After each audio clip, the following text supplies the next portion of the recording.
मैं तीन चीजें बोलना चाहता हूं। पहली चीज बोलने नहीं दे रहे हैं।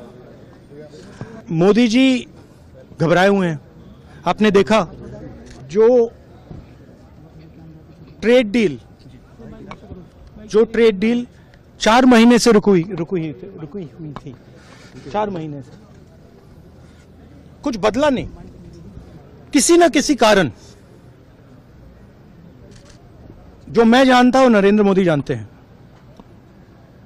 नरेंद्र मोदी जी ने कल शाम उस डील को साइन कर दिया।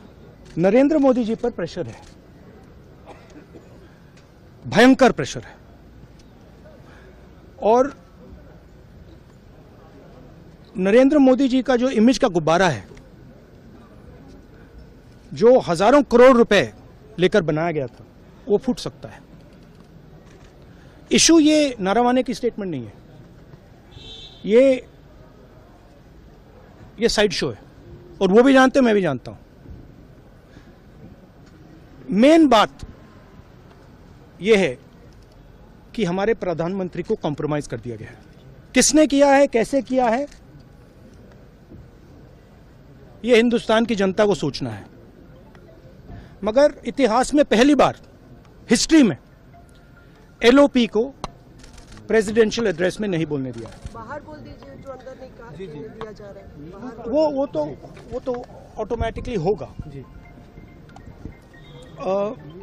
बट ये आप समझिए, और हिंदुस्तान के जो किसान हैं, आप सब समझिए कि इस ट्रेड डील में आपकी मेहनत को, आपके खून पसीने को नरेंद्र मोदी जी ने बेच दिया है। और वो इसलिए बेचा है क्योंकि ये कॉम्प्रोमाइज्ड है। सिर्फ आपको नहीं बेचा है, देश को बेचा है। इसीलिए मुझे वहां नहीं बोलने दे रहे। नरेंद्र मोदी जी डरे हुए हैं क्योंकि जिन लोगों ने उनकी इमेज बनाई है, वो अब उस इमेज को फोड़ने लगे हैं। एक अदानी जी पर केस है यूनाइटेड स्टेट्स में। वो अदानी जी को टारगेट नहीं कर रहा है, वो नरेंद्र मोदी के फाइनेंशियल स्ट्रक्चर को टारगेट कर रहा है। एक वो है। दूसरा है एप्स्टाइन फाइल्स। एप्स्टाइन फाइल्स में अभी और माल है, वो अभी रिलीज नहीं हुआ है।